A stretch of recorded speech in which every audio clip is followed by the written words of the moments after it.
Hello. Hello, hi, this is Raphael downstairs in security. Uh-huh. We're getting noise complaints that your TV is a bit loud.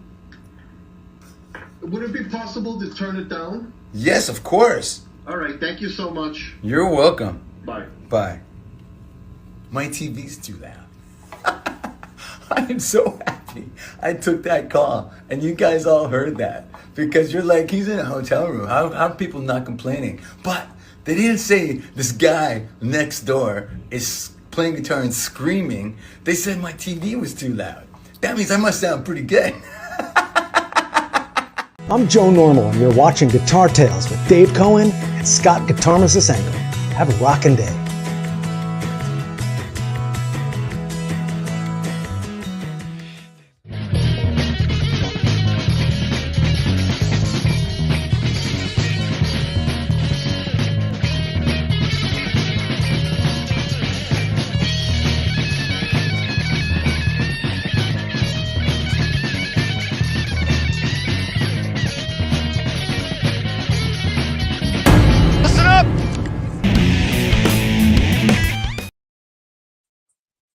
And here we are on show number 3 of the Intermezzo series with my great friend Scott Guitarmist Engel, who will be joining us on screen in a moment.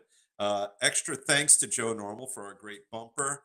And I couldn't stop laughing at our GT alum Phil X on tour somewhere in a hotel room, cracking us up, but doing something even more important for tonight's show, which is discourage or encourage.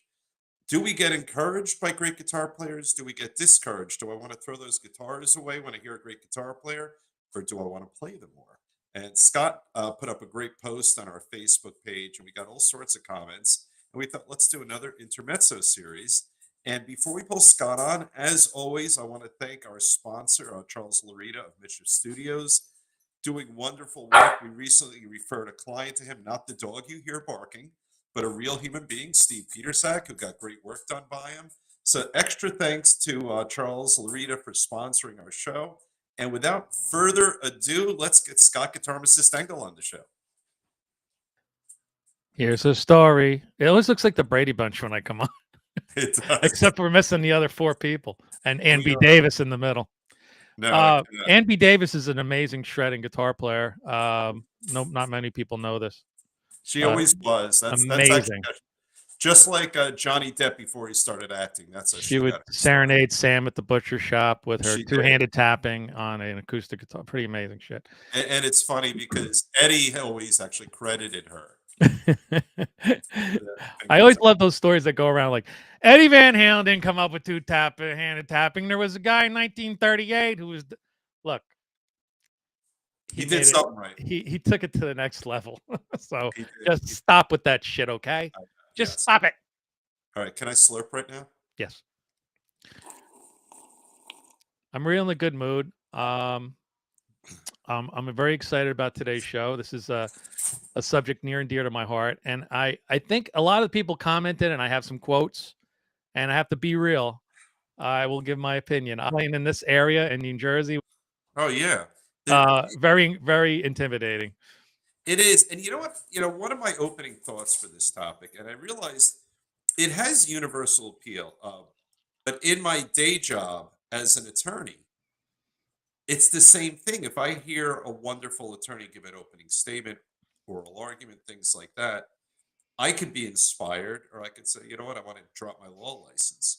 Yeah. Things like that.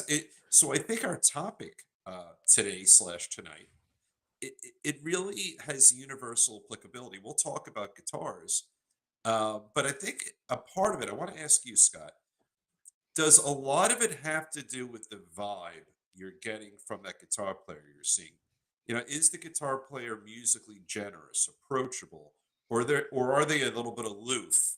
Because I wonder if that affects the factor. Yeah, there's some guys that's sort of come off as a legend in their own mind, but you have to realize that could be their on-stage persona, and that's not at how they are at all in real life. Yeah. I'd say 99.9% of all guitar players in the cover bands around here that I talk to off stage and on stage, and we've had on the show. A couple of guys, they're pals of mine. I just love what they do, and I encourage them to keep doing what they do. And it's I don't feel like it's a contest. I feel like we all have something to offer. Like, he's a really good guitar player, but he's not a super great singer. Maybe I'm a better singer than he is, and like, you can't get into all that. No. You can't. So everybody's got their own little bag of tricks. So You know. give me on your end, because I think that the perceptions from you are more important than from me today. Um, Give me a scenario. It doesn't have to be real. You could almost be like a composite character, not necessarily this happened in 1996 kind of thing. Mhm. But give me that scenario where you felt intimidated and did feel discouraged. Just sort of generically speaking, what kind of factors occurred? Uh, I played gigs where when I found out beforehand, before I started playing, that there was some gunslinging guitar player in the crowd that was there to see the Yeah, band, and it gets in your head. I made a tremendous amount of mistakes in the first 5 minutes of that gig because I was just so. And when I told said guitar player, man, you're here. I wanted to be good, and I was fucking up. And right. he's like, when you come to my gigs, you make me nervous. Like I mess up. Oh, there you go. I'm like, what? You? He's like, yeah, yeah, yeah. You get it. It gets into your head, because you all want to impress each other or just show your stuff. Yeah, Uh, yeah. In my mind, I thought of a few. I won't go through them all. I just thought of a few experiences on the handful of occasions when I've gigged where I felt that way, yeah, and I thought of a few in the law. yeah. Where if there was an attorney I really, really respected, in the gallery watching me during trial, Hmm. there will be a little bit of that intimidation factor. But let me switch it on you right now. Have there been occasions, again, not necessarily a real one, but just sort of a composite scenario where you're not playing, you're in the audience, and you're watching someone on stage or practicing, doesn't matter where, Hmm. and not necessarily shredding, but just playing so well that you feel a little discouraged, like why am I not at that level? Uh, maybe I used to feel that way when I Okay. was starting out, but at this level now, I mean, I'm 59 years old. I pretty much plateaued, but I, I've said that. But then just a couple days ago, I learned a new Randy Rhoads lick that I didn't think was I could ever play. You know, I'll never play in the band. It's just for myself here at home. Right. Uh, I didn't even video it and put it up anywhere, but because I was just having fun with it. You Right. know, So and that's I'll interesting. do that. I will play. I'll hear a song on the radio or an old song, a new song, doesn't really matter. And I'll go, ooh, what's he doing there? What's she doing there? I need to figure that out. So I Right. go right to YouTube and pull up Carl Brown or Marty Well, songs or somebody. And these guys, it's like having a teacher in your living room. all right, I'm glad you brought that up. So you and I were texting that a few days ago, and I was all happy. I told you I did the Joel Hoekstra. I was playing 10 minutes. It became more than 10 minutes. But I heard on the radio the ridiculously simple "It's a Long Way to Rock and Roll" or "A Long Hmm. Way to the Top" by AC/DC. Right. And I thought in the beginning, I'll learn it the old-fashioned way. I mean, I could kind of figure it out. It's not that hard. And then I got lazy. I went on YouTube. I ultimately liked Schwartz. I liked his tutorial better than the few Hmm. others I saw.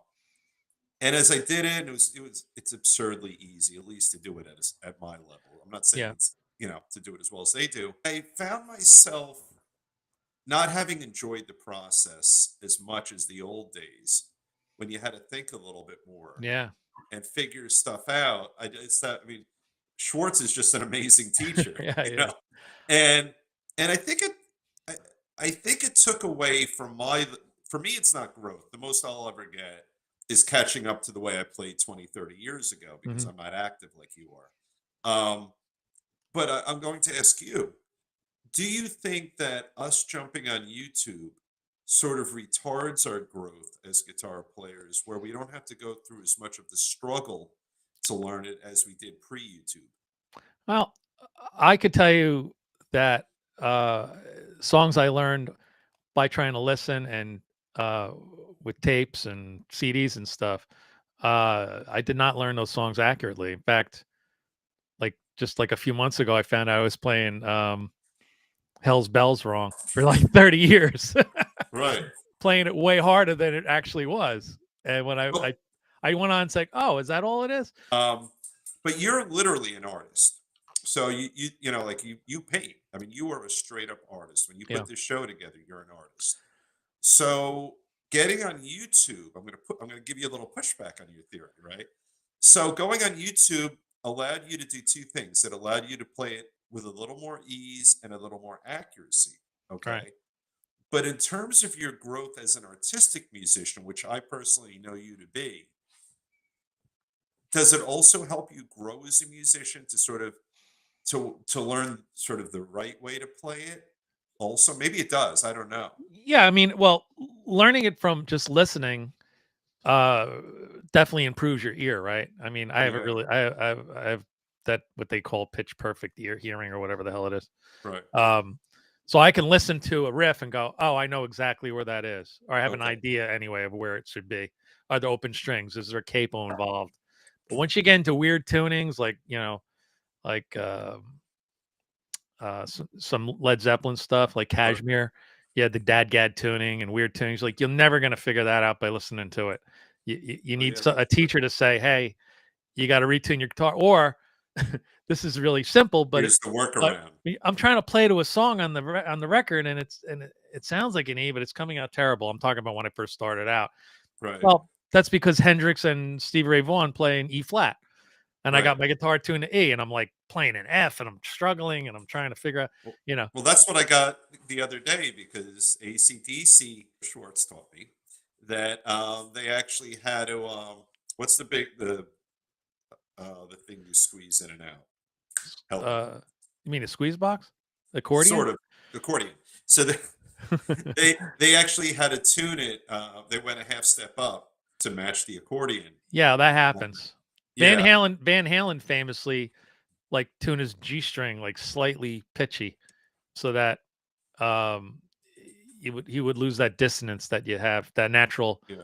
dissonant harmonic that you have when you play two notes together, for like Running with the Devil and stuff. That's why it sounds so clean. But if he goes down the neck and plays like a regular chord, it sounds a little Oh, wonky. that's interesting. Or even you've got you know, every single thing Keith Richards did Hmm. would have a different kind of Yeah, tune. now he's got an open D thing going on, Yeah. open tuning, So you're not going to be able to pick that stuff up necessarily by listening. Then Right. came the advent of VCRs and all that stuff, and Which helped. we used to tape shows. We didn't have YouTube, so we would tape Don Kirshner's rock concert or American Bandstand or Midnight Special or whatever, and that was our YouTube, right? And So and you have to stare at their and then hands. you would use the VCR and Yeah. probably I broke more VCRs at my father's, stopping and pausing and forwarding and all this kind of stuff. Uh, my brother and I burnt through Live Without a Net on VHS and Steve Ray Vaughan at the El Macambo on VHS. And but that we really, by visually seeing what these guys were up to, we Yeah. learned a ton in a shorter amount of time Right. than struggling over listening and trying to figure out what the hell's going on. All right. So let me bring you back on those examples. Discourage or encourage, right? So, were there any occasions when you're a newer guitar player? Because you know, on our show, we have people who are probably 15 or 16, all the way up to probably 75 or 80 years old who watch our show. Mhm. So, when you're a beginner guitar player, would any of those performances that you were trying to learn discourage you, where you would just say, I'll never be able to do this"? I think initially, in just a well-rounded sense, seeing a band play live on television was encouraging. Seeing my father play Yeah. All drums right. live was encouraging. That was the aha moment for me. I never saw my father play drums until I Right. was like, I don't know, 15, 16 years old at a campground talent contest. He sat down to play the drums, and I was like, what? Right. Because we live in an apartment. He's not playing drums at home. He's like, I'm going to work. I'm going to play drums. I'm like, okay, bye. I had no interest in music at all until I saw him play drums. And I was like, Right. I think I want to do that. It's And cool. then I started playing drums. I didn't start playing guitar till I got in college, as we heard from the first Guitar Tales show ever. I know. That's right. The first one went. I told the when you story and how I were in- yeah. started playing noodling on guitar and playing guitar. And you famously, we had that big jam session in my house in Yeah. 1983 with about 4 guitars and a drum. Yeah. I think that's all we had. Um, But jamming, right. jamming is, like, I think at that level, when you're jamming with other neighborhood kids, yeah. and you turn out to be like the best of your group, then you kind of get a swelled head. And if you're like below that guy, like, it Well, makes I will tell it you, makes you try harder to get better. See if you can improve yourself. Because at that early level, there's tons of room for improvement. and there's It tons gets of harder insecurity. when you plateau later on. Yeah. Well, It's harder to when get you more riffs. when you and I were growing up, our mutual friend Jason Shapiro. So day 1, he's never touched a guitar. Day 365, he is playing "Mood for a Day" note for note on a Yeah. guitar he built. Like And he Molly builds it- Hatchet and all Yeah. kinds of stuff. So I was like, I will tell you that was a little discouraging for me. yeah. Here he is 1 year in, and he's playing Steve Howe note for note. Oh, and he built the guitar that he's playing it on. Do you remember know? you wrote a song years ago called Crazy Guitar? And it was No. all about a guy that you're holding a guitar in your hands and it's begging for other hands to play it because you're not that good. And No. yeah. I don't remember that. I remember the line, begging for hands other than mine, you said. You sang or Oh, wrote, that's funny. whatever. So there you go. There's Yeah. our Yeah. there's our show from a wellspring of insecurity. But the rest of it, you say, but I'll play on my crazy guitar. Oh, that's a good line. So even though you were discouraged, you went ahead and said, I'm going to keep focusing and trying to be better. That's funny. I literally don't remember writing that song, but I'll take it. So let's take a couple of quotes from our friends out Yeah, there in absolutely. TV land. Yeah. So the question was, does seeing an artist that's better than you or a 10-year-old kid covering Eruption, we have a video of that. Yeah, he's good. Which is like, come on, man, really? Yeah. He's only 10 and I had played 30 years to learn Eruption. But this is some of the answers. Here's Bob Gilmartin says, it should always encourage you, and you as a member of the musicians community should always cheer a person on and be happy that talent is shining. He's got the right attitude, but can we always live up to that? Right. We know that, but can we live up to that? Our good friend Johnny Compton absolutely encourages me, but in my humble opinion, music is not a competition. When you're doing it properly, music is in your heart. How do you compete with someone else's heart or someone's heart? That's he's a good soul. Tony Rosati says we'd be nothing without our heroes. I guess pertaining to seeing and copying our heroes. Like when we first start out, we always have our guitar heroes, and like you've always said about me, I've always been your guitar hero. Absolutely. My early influences, you can hear my playing now, and I don't even realize it. That it's an amalgamy of a bunch of different players I've heard over the years. Some guys are famous, if you've heard of. Some guys are not so famous. We can get into shredding versus slow hand. That's a whole nother. That could be a whole nother show. I know. Here's an honest answer from Glenn Scholler. Hope you said your name right, Glenn. It's a constant inner battle. The more you learn, the more you realize how much you really don't know, and that is so true. It really is. And it ties into what Lori Geffen said. She says, it makes me want to practice. So she's getting encouraged. Forcing us to be our best is what she's really saying. Let's see. Then we have Erin Deatherage, who was a former guest on the show. She had a lot to say. No. Erin is a... Oh, no, I'm sorry. No, you're right. Yeah. She's the shredder. That's right. Yes, Erin the shredder. Yeah. Who talked about brand snobbery. It was a great episode. You should check that out. I like watching other players because it allows me the opportunity to study new sounds, a riff, or technique that I didn't have in my repertoire before. Very true. And you can add that and be inspired with it. And then finally we have Bill Bishop, who very truthfully said this. Literally, everyone is better than me.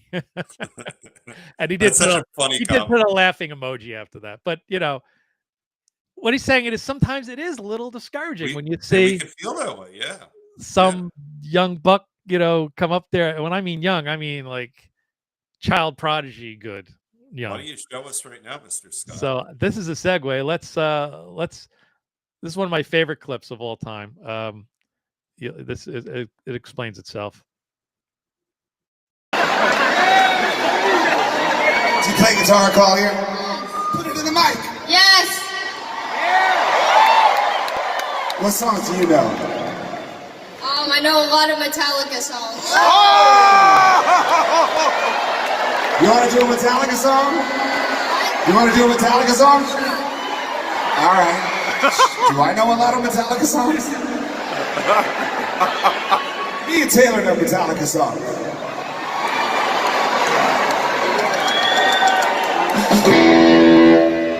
Hit him with it, Collier.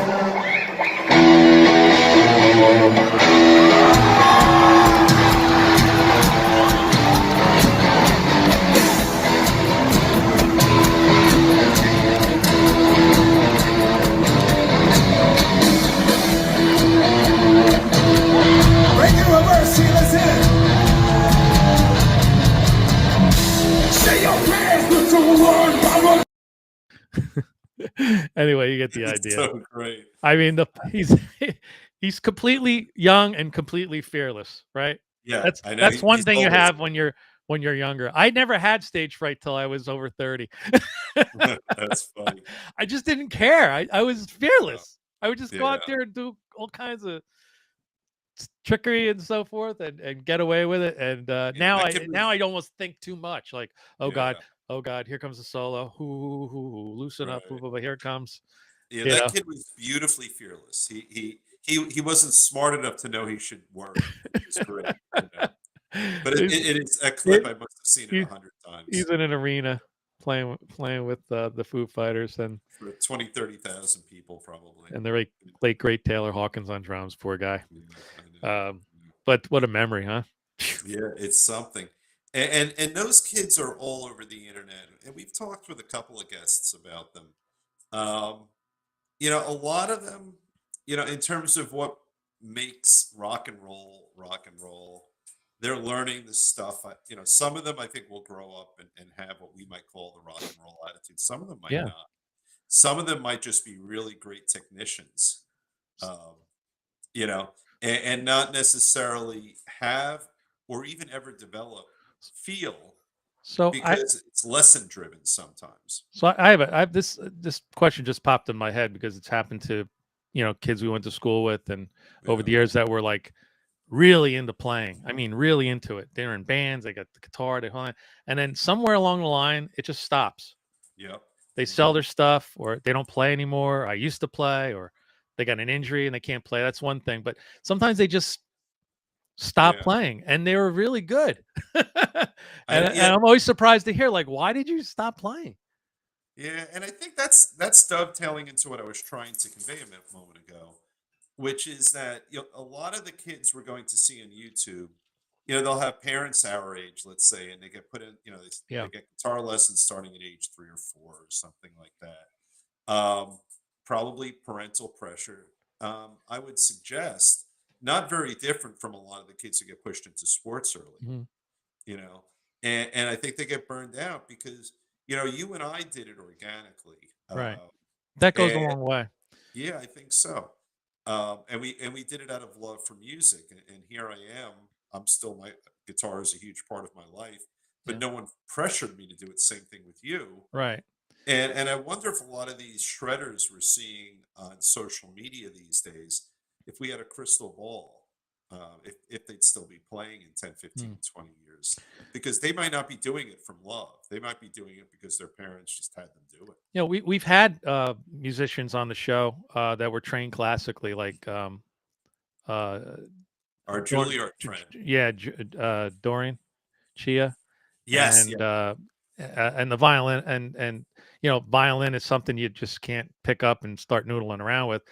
Yeah. But he also told the story how he was he wanted to play guitar so bad that he stole one from school. I know, it was such a great story. And he quit. I mean, he plays a little violin now, but he rebelled. And thankfully, Yeah. at least music was still in his blood. Yeah. So I mean, he took it to, obviously playing violin takes it to a different level. Yeah. But we've had classically trained lessons people, if you will. Yep. Like, Yep. Dave, did you practice your piano lessons today? No. Right. So when we had Joel Hoekstra on, he had a great point in regards to as far as practicing guitar, and this is what he had to say. I always preach what worked for me, and that's the consistency. When you play guitar, I always tell people the number one thing is that to try and play your guitar every day. While you're taking lessons from me, try to play your guitar every day, and that's harder than it sounds because people might be like, "You mean I could just pick it up and play for 2 minutes?" Yeah, Right. but the thing is that if you do play every day, I've never known anybody that played every day that wasn't good. Yeah. Ever.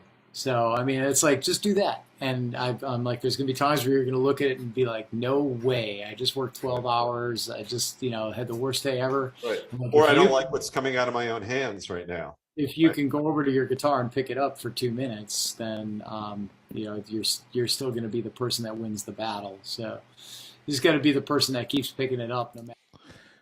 Yeah, great point. And you know what? Ever since I saw that interview, I do try to pick up my guitar every day. I do the same thing every month. And I try to every month. It really is hard to try to pick up your guitar every day. Especially, and when you do pick it up, are you trying to learn something new and different?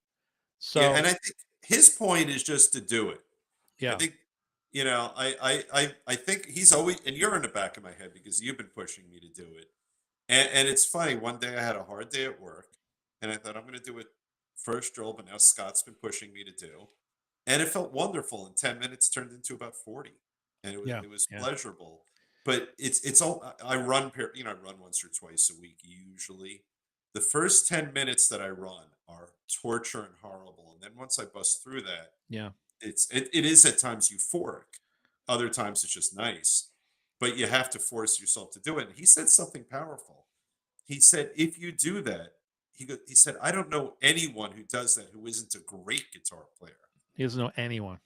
Yeah, I mean, It's so finite and sure of himself that he knows that if you pick up your guitar every day and noodle around on it, even if you're a beginner, we all started, or I started with one finger for 25 or 6 to 4, right? Or smoke on the one finger, smoke on the water. And now, but we live in a marvelous time. We have gadgetry, we have guitars that you could buy. If you go back to our cheap guitars episode, a good instrument is attainable now. You don't spend thousands of dollars to get into it.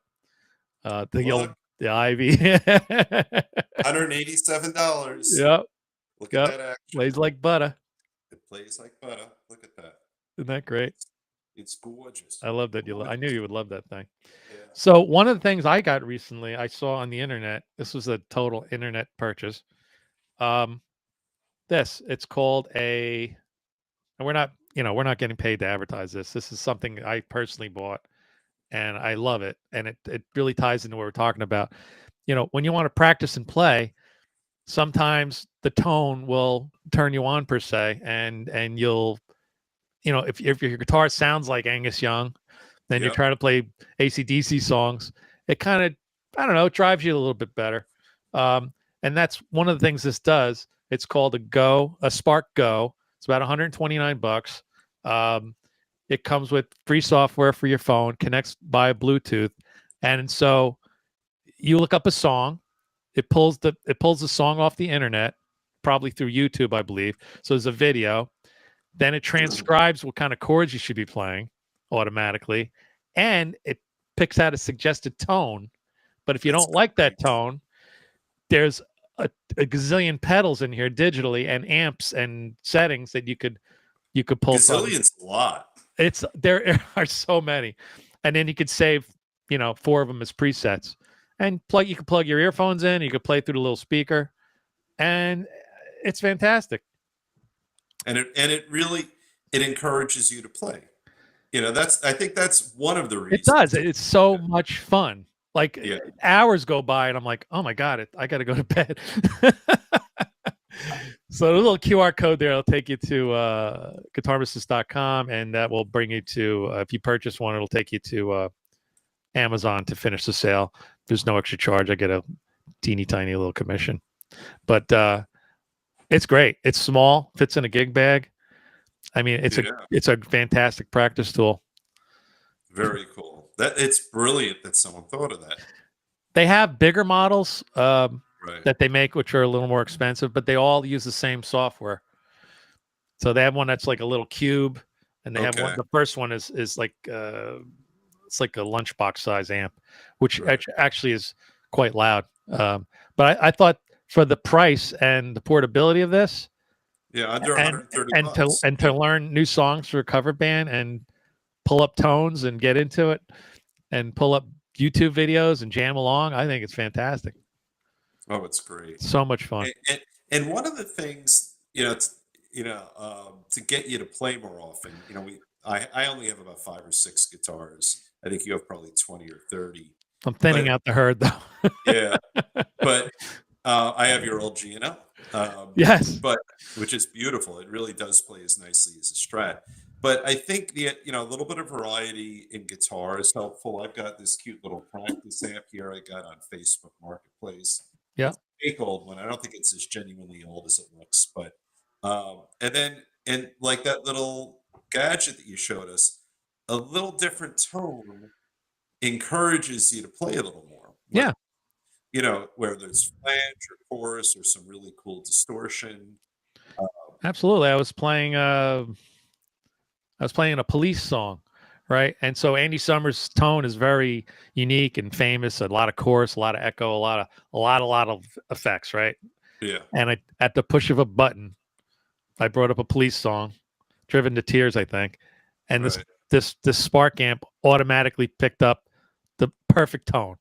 Wow. Like people make these tones and they upload them to the internet, and then they give you 2 or 3 to choose from. So if you're gonna do a Pink Floyd song, it'll show you this is the bridge, this is the solo, Right, this is right. the chorus. There's different tones for different things, and you just go through the tones, and it's so much fun.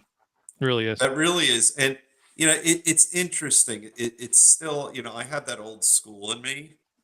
And I think of it, we did a show, I forgot who our guest was, John something, who showed us a rebuilt Leslie amp.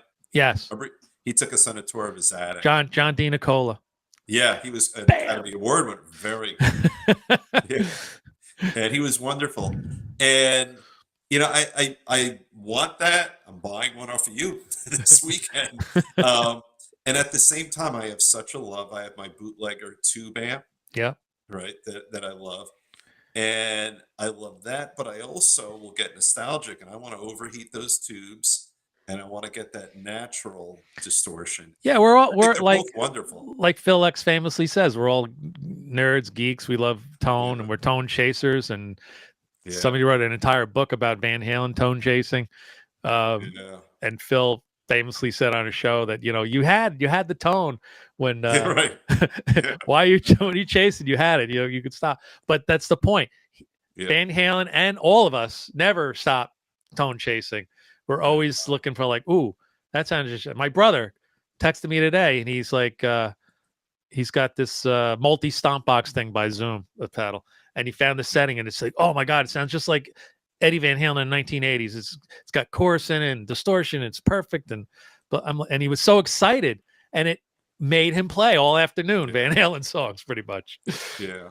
And that, I was just talking to someone who wants to get her kid to start playing guitar. And I said, you got to go electric. Absolutely. It's not even a close call because otherwise the odds are infinitesimally. I can't say it. I don't know. You're the higher. lawyer with the big words. I know. I don't talk good.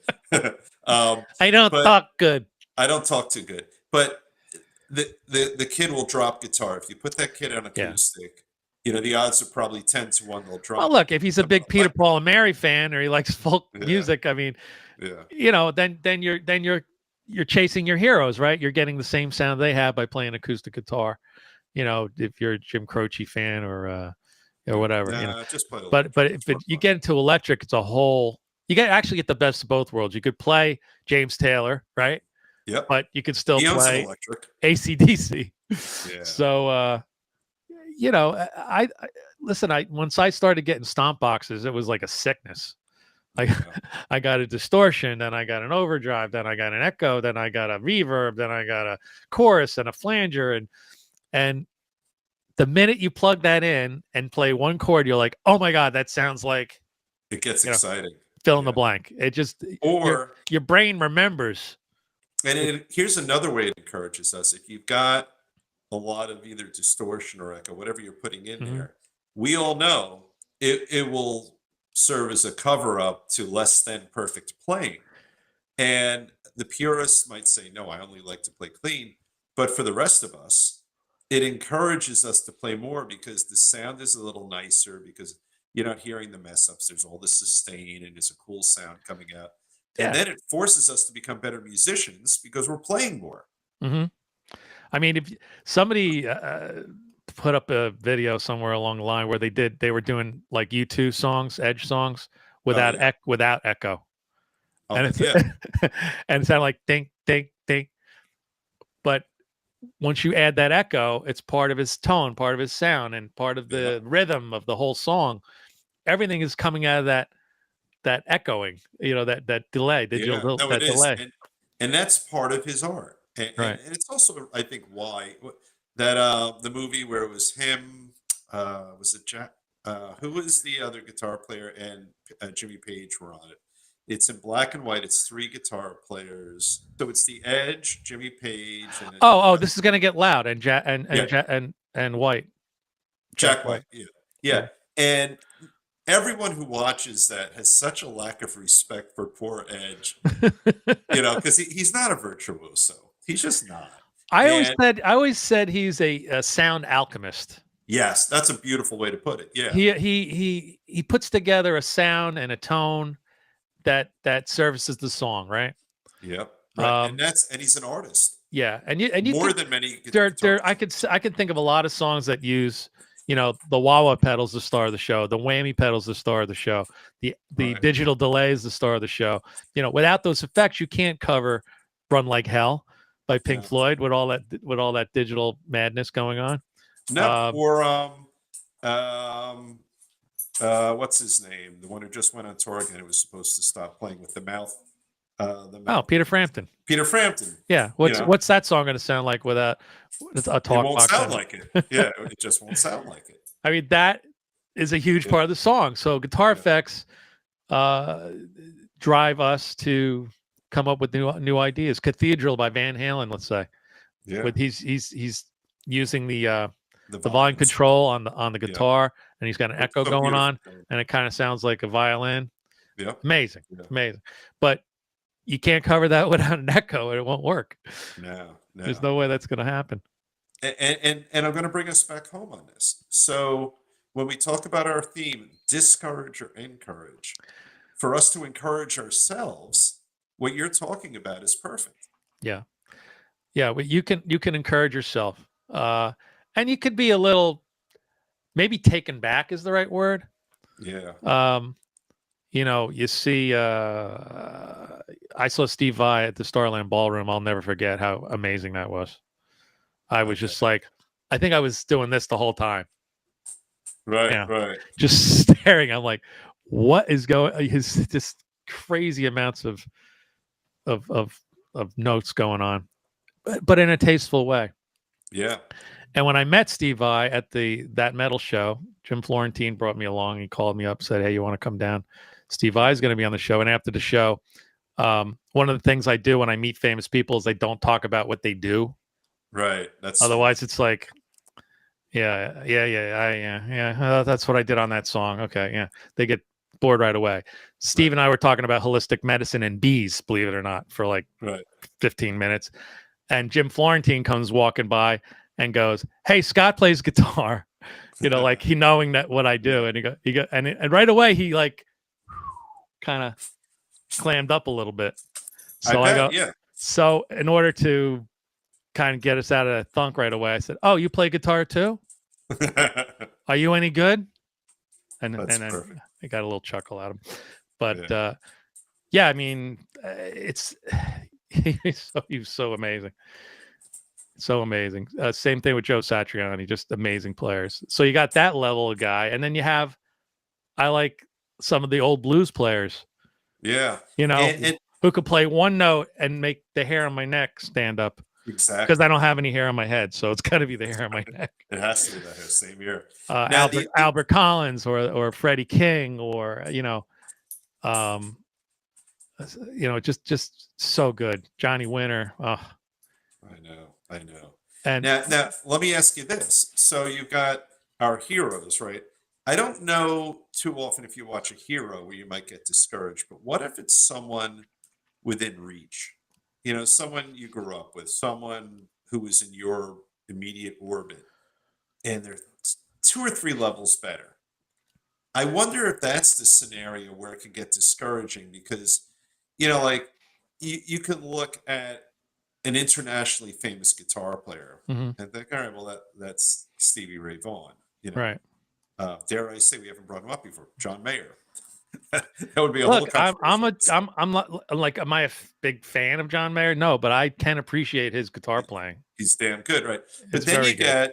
get, so you're at Bar A one day, and guitar player X. I'm making up a name, not Phil X, but just some random guitar player shows up who's at your level, but you watch her or him, and you feel like, wow, they do that better than I do. They do that better than I do, and they're 10 years younger.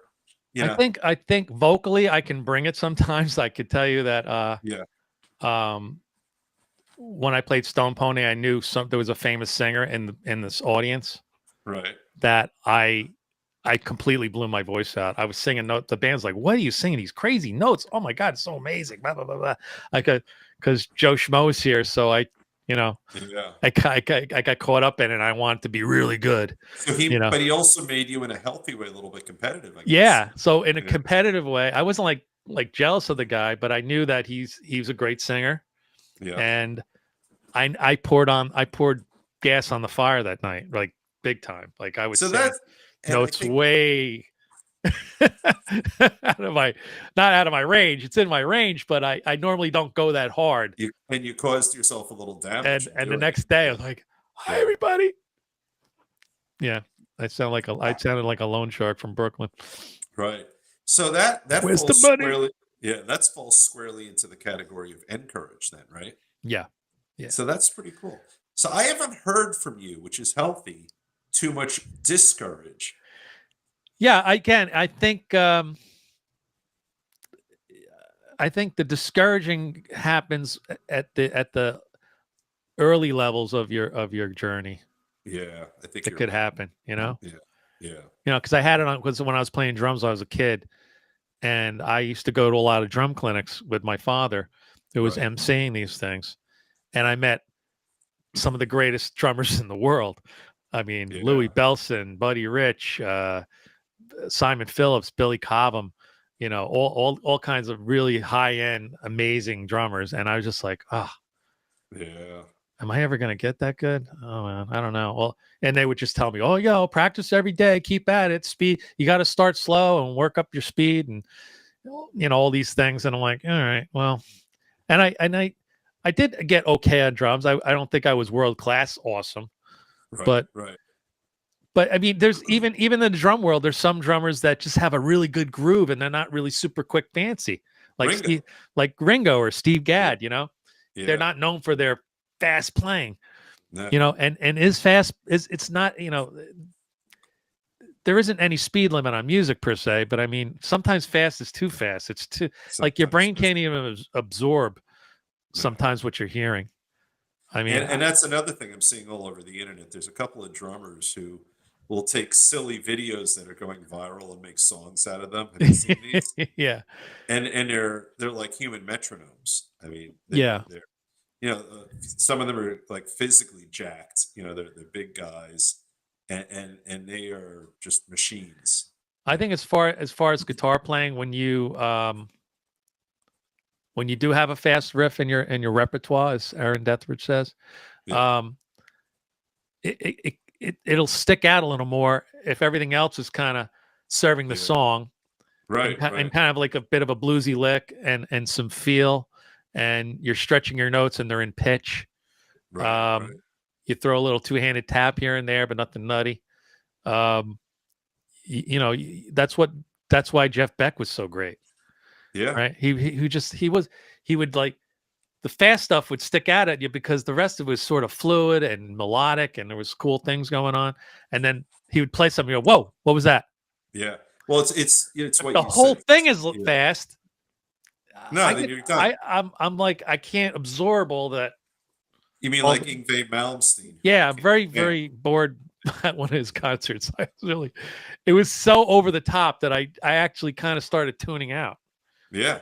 It wasn't inspiring me at all because I'm like, I can't do that. I'm never going to do that. Well, one of the themes we've had on the show countless times is the notion of selflessness. So you mentioned before service to song, Yeah. and you, along with many other guests, have talked about playing to your audience, making sure that the people in attendance have a good experience. And when a guitar is there to service one's own, or a solo or any kind of playing, is solely designed to service one's own ego. Mm-hmm. That's not even music at that point. I mean, I invented my own little solo for Country Roads, believe it or not, that we play in the Did band you? all the time. And it's got some slow, stretchy notes in it with a little two-handed tap, Right. a la Neil Giraldo, and Yeah. and Jeff Beckish I got a little whammy bar going in there to make it sound sort of like a slide. Right. But way over the top for an easy song and I could play a lot easier of a solo, but I was like, let me do something a little Creative. more interesting and creative, Yeah. That's I said 10, 15 minutes ago, you are an artist or something. and even when you're playing a cover, you can't help, nor should you help, from being artistic. You got to It's your sprinkle in your own self into when you're doing Yeah. covers anyway. I mean, there are iconic solos and iconic songs you really can't deviate from. Like if you're Right. playing in Guns N' Roses, let's say, you got to play People the riff expect exactly the same way, and the solo is exactly the same way. Or we're doing Metallica, I try to cop the solo the same way, or Bon Jovi or something. But once in a while, like if we're playing some kind of funk song, and I am allowed to go nuts, or we do Superstition. So Yeah. it's in the flavor of Stevie Ray Vaughan, but I'm not playing like Stevie Ray Vaughan. Right. I'm just right. like a little, because my Guitar Hero Age is amalgamation of whammy bar tricks from Brad Gillis, two-handed tapping from Van Halen, melodic solos from Randy Rhoads, bluesy stuff from Stevie Ray Vaughan and Johnny Winter, and all that stuff is mushed together. Like I know some guys can't play slide guitar worth their crap. Right. It just doesn't come off well. But I feel like if you're doing ZZ Top, or you're doing a song that has a slide in it, like Rocky Mountain Way or something, you got to play the slide. You got to play the slide. And if the song has a talk box in it, you better get out the talk box. Don't give me this wah-wah pedal stuff, which sounds close, but it doesn't sound like the song. You could get that extra. You got to service the song. Or I use my little toy ray gun for Rebel Yell that I stole that idea from Steve Stevens. Or you're a kazoo. Kazoo, yeah. I'm dying to bring out the marching band drum. Oh, that would be fun. I'm bothering everybody about that. I bought lighted sticks. I bought this marching band drum like 6 years ago. We were going to do something with it. Nothing ever happened. I'm like, guys, we brought the confetti cannon back the last show. Let's bring this marching band drum into the thing. It's going to be solid. People are going to go crazy. I think it's a great idea. Put on a show. Yeah, absolutely. Well, just like that, 50 minutes went by. I know. It's crazy. We thought we were going to do 30. Nah, We're on all kinds of topics and stuff. So you want to talk about our merch or upcoming shows? Yeah, I'll give you the upcoming shows. I'll talk about the merch. Why don't you slide it onto the screen a little bit? All right. Well, upcoming shows wise, we have scheduled to appear, we should say, because things always not booked yet. happen. I just got over COVID. Oh, poor Dave. He ruined the whole August calendar, but that's okay. I did. We'll come back. but we have a representative from a guitar company called Vintage Guitar. And now you try to Google vintage guitar, you're going to get all kinds of pictures of vintage. Too many hits. Yeah. This is the Vintage Guitar Company, and I just love what they're doing. They're making relic and non-relic versions of all your favorite guitars. They're very, very reasonably priced and very, very well made. And I want to hear how they came up with some of those designs and stuff. Then we have Mike Wren, aka the Desk Chicken, who's in charge of collecting Kiss. So that's our Kiss episode. We'll have a lot of Kiss I think going the on. biggest collector in the world of Kiss. We'll be talking about Kisstery and all kinds of Kiss stuff. Yep. You know, all kinds of stuff like that. And we have Dan, the song parody man. You may remember him from Howard Stern. Yep. Dan wants to come on the show and talk about writing song parodies and what he's up to. And Don Jameson from That Metal Show, and also from their new show That Rocks, which is online. Don is also a touring comedian. You want to see the parallel between comics and musicians? I think that would be interesting. Plus, Don actually plays guitar, which is really cool. A semi-prerequisite that we don't enforce. Yeah, we haven't really been enforcing it. I think if you're an interesting guest, you're just an interesting guest. Yeah. And I think that's all that's on the calendar as far as upcoming guests. I think it is too. And in if you click the little, if you take a picture of the merch QR code at the top, you can check out our merch store. We got a lot of cool stuff on there. There's a little we have such cool picture stuff. of me. The mugs, the hats, the shirts. Yeah, all kinds of stuff. Yeah, it's fun stuff. So I'm not wearing my hat today, but I should have. Nah, I got my bootlegger hat over here. That doesn't count. Well, over here in Wall Township, New Jersey, the sky is opening. It's finally raining about as hard as could possibly rain. Now, I could see here in Beach Haven West, I see a very cloudy sky, but no rain yet. But yeah, it's raining pretty hard. My dogs are going to be scared. Yeah. So until next time, we will see you soon with a regular installment, not an intermezzo installment of Guitar Tales. Right, Dave? That's absolutely right. Have a great night, everyone, and we'll see you next time. Take care, everybody. Bye-bye.